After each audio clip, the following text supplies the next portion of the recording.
그렇게 좋으면 너부터 가입해야 되는 거 아니냐. 2%. 가장 많은 부분에서 나가는 부분이 항암제 치료비입니다. KB손해보험이 훨씬 저렴하고 유리합니다.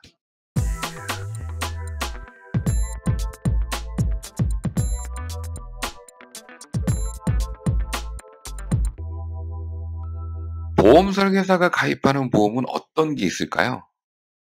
개인적으로 저는 보험 설계사가 가입하는 보험은 꼭 가입해야 되지 않을까라는 생각을 합니다. 아무래도 신상품이 나오면 제일 먼저 상품에 대한 정보도 취득하고 이것저것 따져보게 됐죠. 이 상품을 고객한테 판매해도 되겠다. 와, 이건 정말 추천할 만하다. 그래서 보험 설계사가 가입하지도 않으면서 고객한테 판매한다는 건 약간 좀 아이러니하죠. 그렇게 좋으면 너부터 가입해야 되는 거 아니냐. 맞습니다. 이 표적 항암 치료비는 현재 그 모든 보험사가 판매하는 건 아니고요. 두 곳의 보험회사에서 판매를 하고 있습니다. 이 보험이 없다면 당신의 암 진단비는 순식간에 사라진다. 이 뜻이 뭘까요? 한번 살펴보겠습니다. 만약 당신이 암에 걸렸으면 어떤 부분에서 가장 많은 소비가 이루어질까요? 입원비도 있겠고요. 치료비는 당연한 거고, 수술비, 여러 가지가 있겠죠? 건강보험 심사평가원 홈페이지를 보면 세 번째로 많이 나가는 금액이 진단검사비입니다. 8.6%고요. 두 번째는 수술비 16.2%. 가장 많은 부분에서 나가는 부분이 항암제 치료비입니다. 반 이상이 항암제 치료비로 나간다고 보면 되죠. 우리가 암보험을 가입해서 암테크라는 말을 자주 씁니다. 암이 걸려서 암 진단금을 5천, 1억, 2억 정도 수령하고 그 수령한 금액을 일을 못하니까 자신의 노후를 위하여 상가를 조그맣게 연다든지 이런 식으로 소득 보존을 위해서 암테크를 한다는 말을 종종 듣습니다. 하지만 실상은 그렇지 않다는 거죠. 현실은 약값으로 60% 정도가 나간다고 보시면 돼요. 여기서 잠깐 항암 치료에 대해서 조금 얘기를 나눠볼까요? 요즘 1세대, 2세대, 3세대, 4세대까지 있다라고 하는데 1세대 화학 항암제는 가장 오래 사용되고 있으며 현재도 사용하고 있습니다. 세포독성 항암제라고도 합니다. 장점은 가격이 좀 저렴한 편이고요. 단점은 정상적인 세포도 공격을 하다 보니까 부작용이 좀 생깁니다. 암세포만 공격을 해야 되는데 그래서 2세대 표적 항암제라는 건 뭐냐면 말 그대로 특정 암세포만을 공격하는 거죠. 마치 저격수가 특정인을 쏘는 것처럼 안 좋은 암세포 덩어리에만 치료를 쏘는 겁니다. 장점은 정확한 처방 시 효과가 뛰어나고요. 그만큼 빨리 낫는 거죠. 단점은 예상한 것처럼 가격이 좀 비쌉니다. 3세대 면역 항암제는 암세포와 면역세포의 결합을 방해하여 암을 치료하는 방식입니다. 장점은 표적 항암제 대체용으로 치료가 가능하고요. 역시 단점은 가격이 좀 비싸고요. 일부 부작용이 발생한다는 겁니다. 이처럼 1세대, 2세대, 3세대 본인이 어떤 항암제를 쓰냐에 따라서 치료의 기간과 치료의 효과가 틀려진다는 거죠. 우리는 매스컴에서 쉽게 접할 수 있습니다.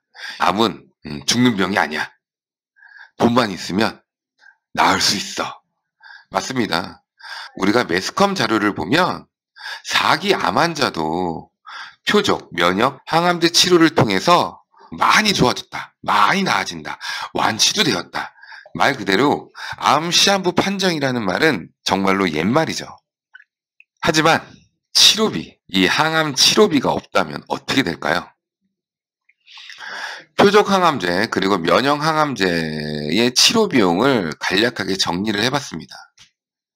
2세대 표적 항암제 같은 경우는 금액을 보시면 아실 수 있지만 유방암 같은 경우는 월 치료 비용이 500만 원 정도가 되고요. 연간으로는 6천만 원이 넘습니다.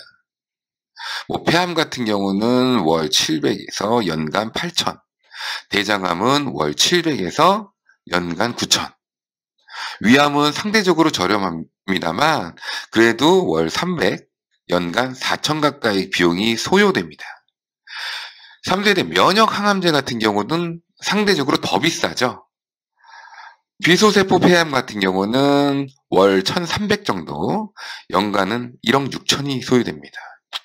흑색종은 월 1,000, 연간 1억 2천. 한마디로 암 치료를 하고 싶어도 정말로 효과가 좋다라는 표적, 면역 항암제를 쓰고 싶어도 돈이 없으면 당연히 사용할 수가 없습니다. 치료비만 충분하다면 암은 극복할 수 있습니다.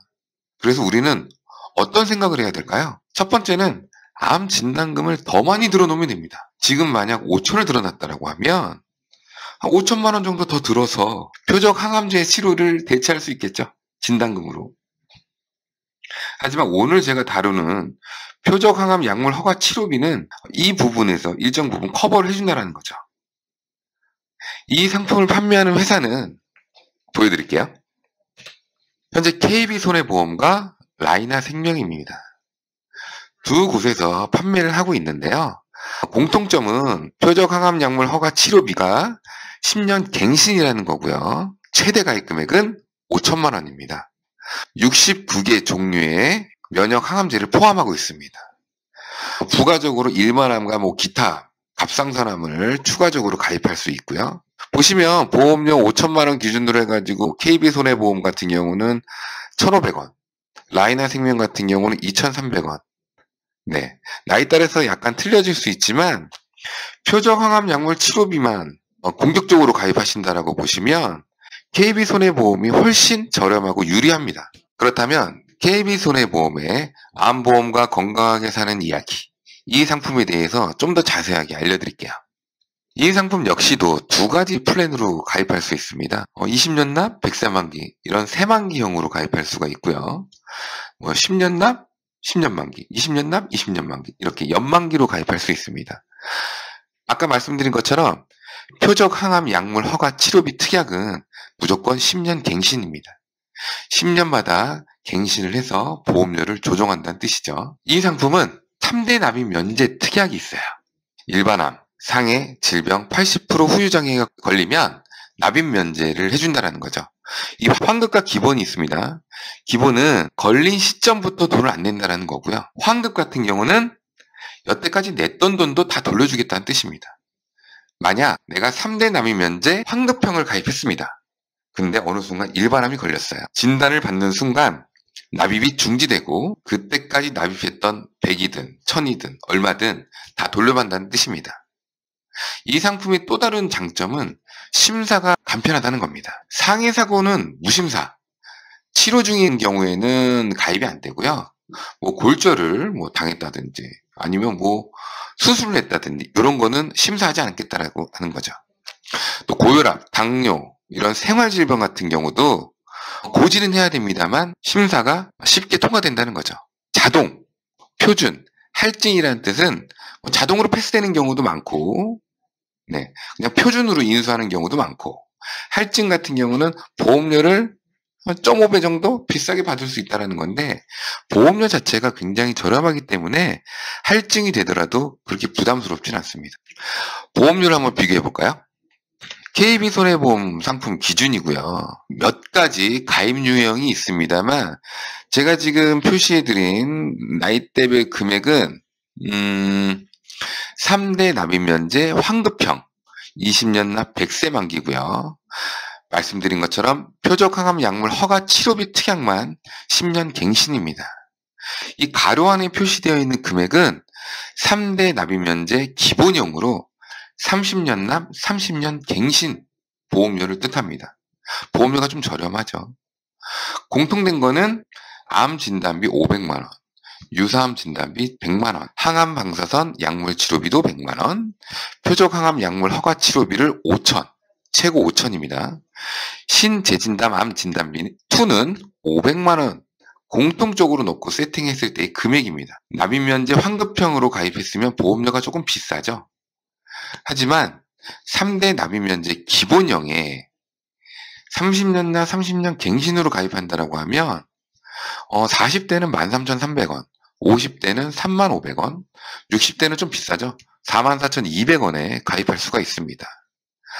최저보험료가 10,000원이어서 적립보험료가 20대, 30대는 들어갈 수 있습니다. 또 다른 특징은 신재진담 암 진단비 2입니다. 2년마다 지급을 해줄 수 있는 건데요. 업계에서 유일합니다. 이 말은 뭐냐면 갑상선암, 기타 피부암, 전립선암 재진단 시에도 보장된다는 뜻이에요. 예전에 그 한참 유행이었습니다. 재진단암 진단금. 암이 재발해서 또 확진이 됐을 경우는 암 진단금을 추가적으로 더 주는 이런 거였는데, 이 소외감에 대해서도 재진단 시 진단금을 추가로 준다라는 특약은 암보험과 건강하게 사는 이야기, 이 상품이 유일합니다. 결론적으로 보험연구소가 제안드리겠습니다. 암 진단금은 업계 누적만큼 누구나 가입할 수 있습니다. 하지만 보험료가 다소 비쌉니다. 좀 더 슬기롭게 준비를 한다면 저는 KB손해보험의 표적항암 약물 허가치료비 특약을 판매하는 암건사의 암보험과 건강하게 사는 이야기 상품을 가입을 하셨으면 좋겠습니다. 항암 치료비에 대해서 부담을 덜 가질 수 있다는 거죠. 이 상품을 가입해놓고 암 진단비는 내 주머니에 그냥 넣으면 됩니다. 나의 노후를 위해서 상가를 사든 조그만 커피숍을 하든 사용하시면 되고요. 실비를 가지고 실손 의료비를 가지고 치료비를 대체합니다. 또한 표적 항암 약물 허가 치료비 특약을 가지고 부족한 부분을 더 보완하면 된다는 거죠. 오늘은 여기까지 안내를 드리고요. 좀 더 궁금한 사항은 영상의 댓글을 통해서 질문해 주셨으면 감사하겠습니다. 모두 슬기로운 보험생활 하시길 바랍니다. 감사합니다. 유튜브 검색창에서 보험연구소를 검색하시고 구독과 알람 설정을 해두시면 유익한 보험 정보를 매번 받아보실 수 있습니다. 좋아요와 댓글은 보험연구소 컨텐츠 발전에 큰 힘이 됩니다.